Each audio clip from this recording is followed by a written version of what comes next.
What's up, everyone? Welcome to another episode, another video. However, you're watching this, you could be watching this on YouTube, so you can see some of the stuff that I'm going to be showing on the screen. But if you're listening to this on a podcast, you're still going to be able to listen to everything that we're going to be talking about. You're going to be able to comprehend everything that we're talking about because I'm going to be walking and talking through it. If you're watching on YouTube, again, I really appreciate you liking this video and sharing it with anybody that you think this is valuable for. And same thing for the podcast. I know the podcast is a way for a lot of people to listen to this in a very different way, especially if you're having a drive or you're doing something else at the same time. I really appreciate you leaving a review, leaving the 5 stars or whatever you actually think that this podcast is worth, and sharing it with people that again you think is this is valuable for. This is all I'm doing right now. I'm not setting anything for Spaniard performance, especially when it comes to English. So I really appreciate you sharing this, giving me any feedback, give me any arguments, give me any discussion that you want to have. I really appreciate it. I'm just trying to share my view of several things when it comes to training. So let's get into it.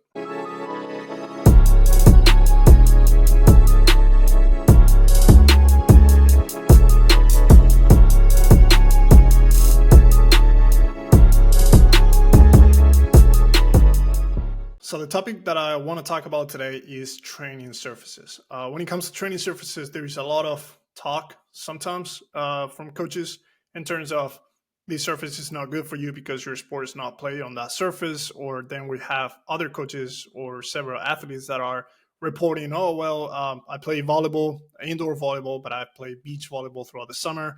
And playing beach volleyball has given me a stimulus. And actually, when I go back in the court, I feel like I have more bounce and things like that. Things of that nature. We see a lot of NBA players doing a lot of sand training. We see a lot of NBA players doing a lot of training on water. So the main thing to understand, and this is just what happens with absolutely everybody. Everything is praised and everything is demonized. It depends on the experience of that athlete. So what I want to really talk about in this video and this podcast is training surfaces are just nothing else but a tool. A lot of coaches, again, we go back to exercises and we think about, well, I don't like bilateral squats. I don't like unilateral squats. I don't like this. I don't like that. I think this is better. I think that's better. When I think that all those are just tools that are going to fit in whatever realm, whatever athlete, whatever sport you're training with, and whatever your philosophy of training is. I don't have anything against people that just don't like back squats, bilateral squats. That's up to you. I don't dislike people that doesn't like unilateral squats. It's completely up to you. I think if you're cutting off an exercise, you're cutting off a method, a stimulus, I think you're just running short on something that you could be using sometime throughout your career, sometime with an athlete. But just basing all your decisions on a philosophy of training, I think is kind of just cutting yourself short. So especially for young coaches, again, everything is a tool. Try to use everything. And this is the typical say that we have from Bruce Lee, right? Be like water. The system is to have no system. Try not to have a system. I don't have a system. I never had a system. I have a system on the way that I create programming. I have a system on the way I adapt to whatever athlete, whatever team, whatever coach I'm working with. But that system is to not have a system. I have several steps that I take through a relationship with a coach or an athlete or a team, and that's my system. My system is not we're going to be doing this first, and then we're going to be doing this kind of training, and then we're going to do this kind of deload, and then we're going to introduce this type of training. That's nothing that I do. Everything that I do can change depending on the athlete that I'm training with, and there's no philosophy behind it. There's nothing structured that is in love with a way of doing things. I have my step through process, and from there, I'm going to be able to adapt to absolutely anything. That's why I do not reject any tool most of the time. We can get into the argument of is this a good stimulus or not, but I think that everything can be can create a stimulus in an athlete depending on who they are, depending on what situation they find themselves. What's going to work for an athlete that has been injured 5 times is not going to be the same thing that's going to work for an athlete that's been healthy their whole life. And we can find situations like this in absolutely everything. So that's the main idea behind training surfaces again, or behind absolutely everything that we can use, is that it doesn't really matter what you do as far as it works for the people that you're using it with. So going back to training surfaces, which is what we want to talk about, I'm going to just mainly talk about 4 of these, which is water, sand, grass or turf, and wood or a basketball court as an easier way to see it. I'm not going to be talking about ice because I have never in my life worked with ice hockey, and I really don't want to get into that realm.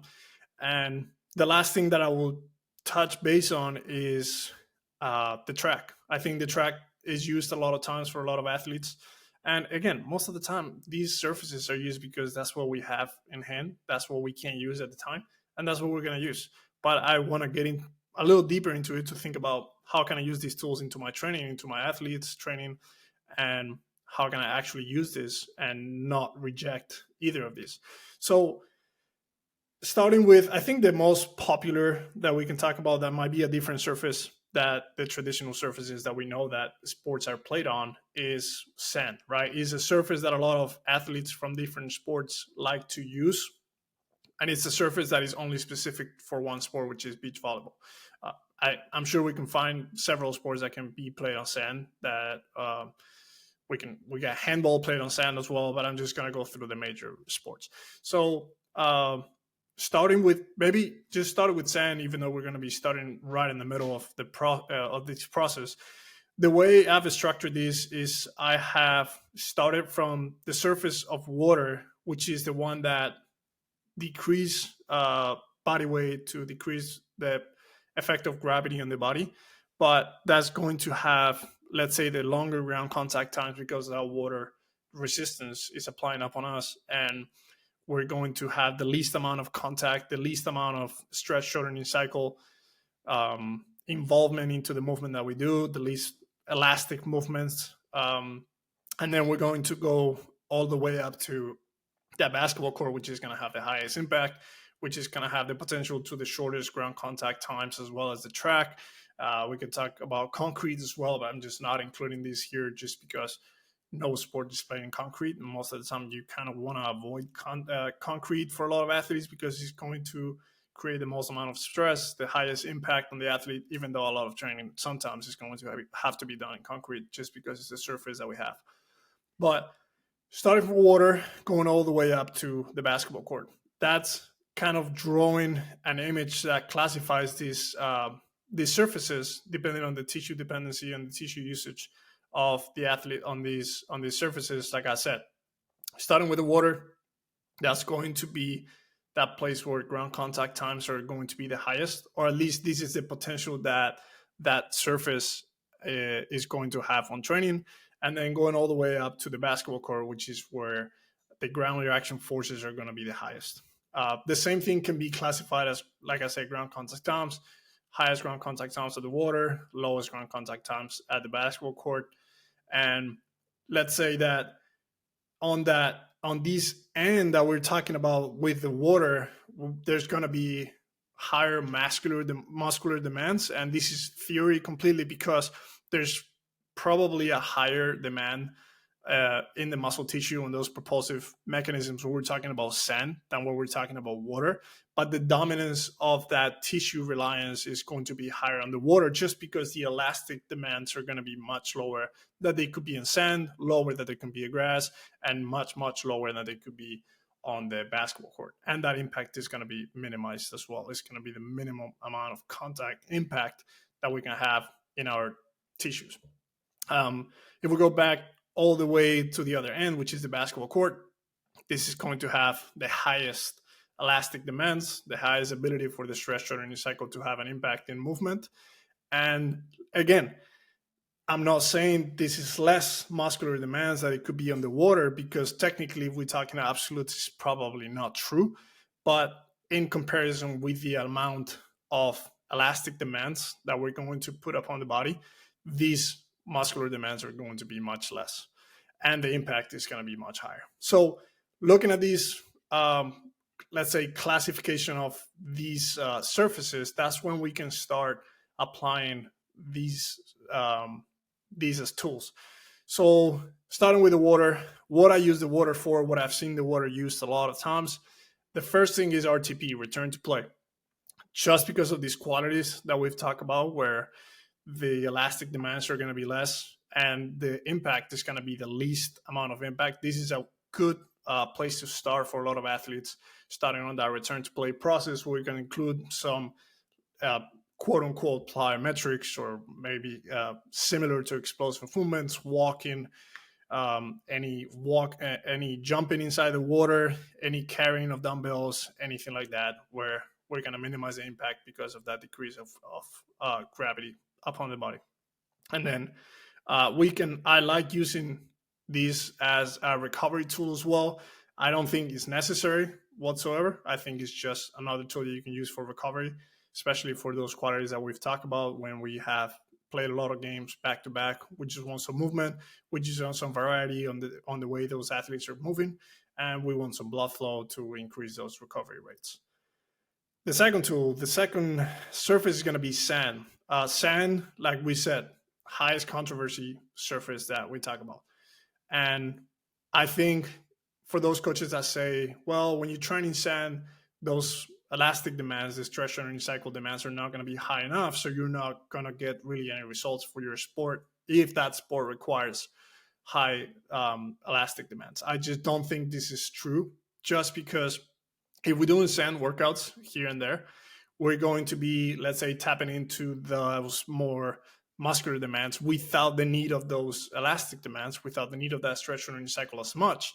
And just because we're not tapping into that system that is going to be required and very important in our actual sport, that doesn't mean that our body is automatically start to depend on that muscular system and is going to completely avoid the use of that stretch shortening cycle. That's just not going to be the case, because we're just doing this sporadically, and we actually playing our sport and doing our plyometrics speed work most of the time, and that's the big chunk of our training. If, let's say, that this basketball player plays basketball once a week and then does sand training 6 days a week the rest of the week, and he does that for a year, then maybe we can start being concerned about that. But I think to overcome the amount of hours, the amount of years that any athlete dedicates to their sport, adding a little bit of training in a different surface is probably going to do more good than bad. And we can see that, like we said before, in a lot of athletes that play indoor volleyball that then go to play beach volleyball, they see good results just because they've decreased the impact on the body that indoor volleyball might have. And they've been able to tap into different systems that are going to carry over when they go into the court. Carry over in the sense of, I still have those main movement qualities that I require for my sport and those elastic portion side of things, but I also added mechanisms that are going to allow me to support that elastic system through those propulsive mechanisms of the muscular system, right? So it's more like a variation type of training that is just going to add on and be a plus in our training than anything else.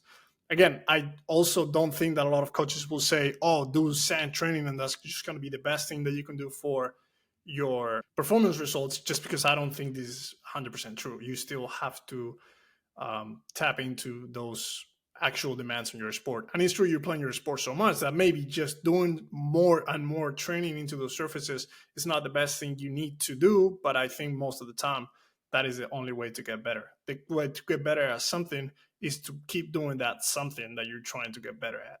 So again, there's no black and white. This is something that you can use, and I like to use it that way.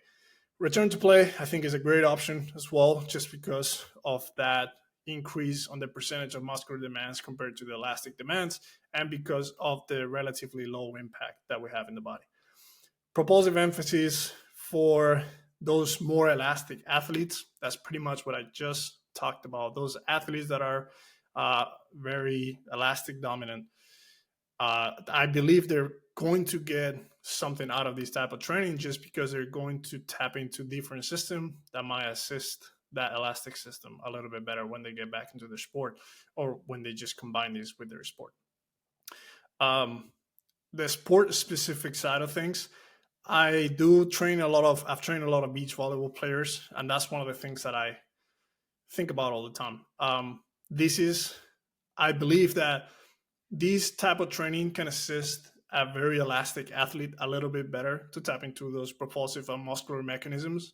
But I believe that when we go the other way around, those volleyball players usually are not going to benefit as much from playing indoor, right? Or from playing in a tougher surface, more stiff surface that is going to have shorter ground contact times and higher reaction forces, just because that's not really going to be used on the sand surface. So even though we still do that kind of training, I think it's less beneficial for those athletes, and I still think that is going to be more specific to do any type of speed, plyometric jump training in the surface of sand if you're actually playing your sport on the sand. The third surface is grass. I do like grass for several reasons. Again, we know the sport specific side of things. We know that there's a lot of soccer players, football players, lacrosse. There's so many sports that are played on the field, and that's just going to be where most of your um, work should be done. Most of your performance training should be done. When we're talking about sprints, plyometrics, stuff like that, I think this is the best place for you to just keep doing that type of training, just because it's a surface you're going to be playing on. But at the same time, for those athletes that don't play on grass, I think it's a great way to implement some kind of barefoot training, barefoot and higher impact activities. Like we start a lot of the times with tempo running with some maximal sprinting. Sometimes we do some maximal sprinting, even though it cannot be classified as maximal sprinting, because without shoes, you'll probably not reach those maximum speeds that you could reach with the shoes. But I like to use it for running, jumping, some low intensity or maybe sometimes high intensity plyometrics, just to give the structure of the foot a little bit more variability, a little bit more movement. And that's being very useful, especially with basketball and volleyball players for me.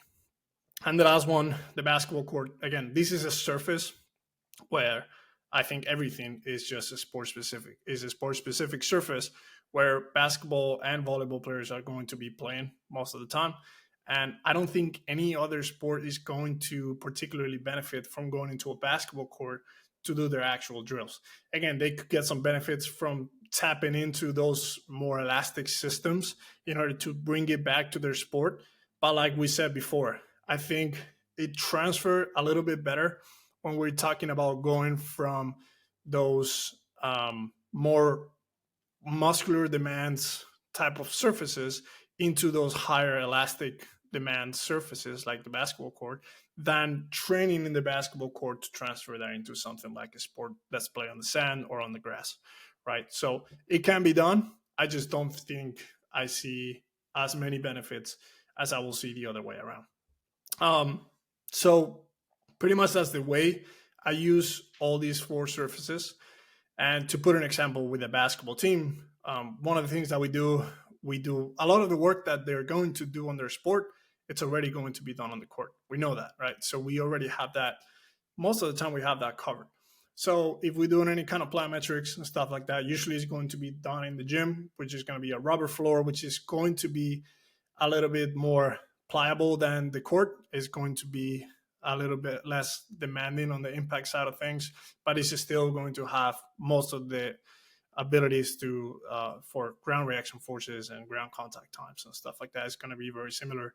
But I like to take those basketball players usually outside on the grass when we want to do some tempo running, when we want to do some maximal sprinting, some kind of jumping, and I like to get them either in socks or completely barefoot for that movement variability of the foot. We know how many joints there's on that foot ankle complex, and I think it's usually pretty beneficial for them when it comes to gait cycle, when it comes to the mobility and the movement of the foot, and to just restore a little bit of that movement of the foot. We know that they play with their shoes all the time, and that's the most important part of things. But adding some variability, adding a little bit of what they don't have already, I think could be beneficial, and that's kind of why I do it. I use the sand sometimes, especially in the off season. I like using the sand for the reasons that I said before. I think some sand training when it comes to doing some type of sprints, some type of games, some change of direction, some really low or high ground contact time plyometrics, which then it could not be classified as a plyometric, but some kind of explosive actions, throws, jumps, like I said before, games, reaction drills with different partners. I think it adds some value when it comes to tapping into those propulsive mechanisms, the muscular mechanism of propulsion. And also for return to play, like I said before, those basketball players that are starting again after an injury, I'll usually take them through sand. And lastly, water.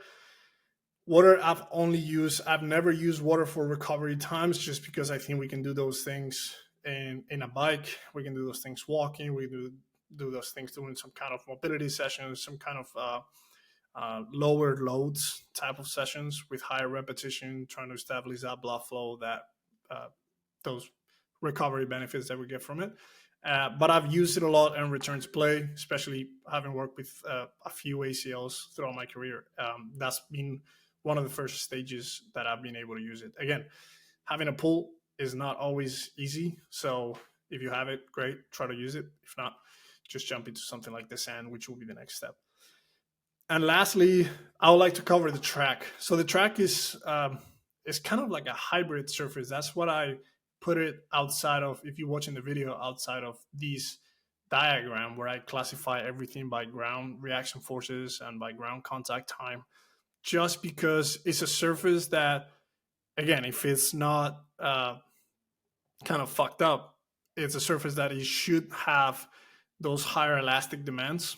But it's also going to assist those elastic demands because it's going to have these trampoline effect over the body. If we're talking about a trampoline, it will be something like that. It will just be expanded times 100.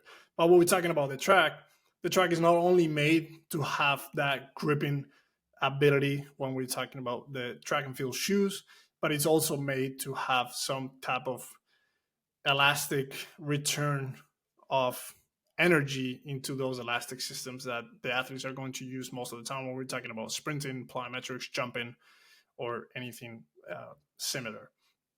And it's also, because of these assistance into the elastic system, it's also going to have some kind of, it's going to provide less impact that the one we will experience in a more stiffer surface, like it could be the basketball court. So again, I think doing something like tempo runs in here, doing the sprinting, doing plyometrics, is going to be beneficial because we're going to enhance these elastic properties for the athlete, which is going to allow them to tap into those elastic properties a little bit better.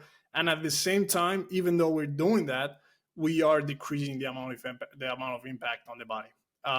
It could be almost insignificant in some cases when we're talking about the reduction of impact in the body, but I think it is still beneficial. It's still something that I like to do when it comes to maybe some longer tempo runs, maybe some higher intensity sprinting on plyos.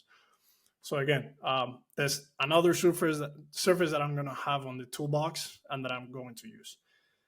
So going back to the beginning, every one of these surfaces is going to be a tool, and every one of these surfaces should have a place in your workouts. You might not have that surface to be able to work with it, but if you have it, take advantage of it. You're going to be able to add some kind of variability into the training of your athlete. And you also are probably going to get some benefits that are going to transfer into the main qualities that are going to dominate on your athlete's sport. So once again, I really, really, really appreciate you being on this video. This is the end of the video. So if you're watching this, it means you stayed the whole thing. I can't emphasize enough how much I appreciate people supporting what I do, in this case in English, because I've done it in Spanish.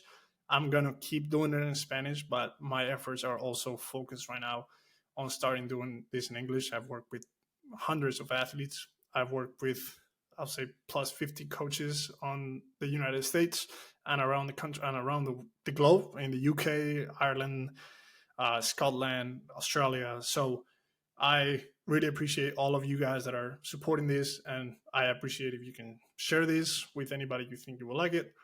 And I will see you in the next episode or video, however you're watching this.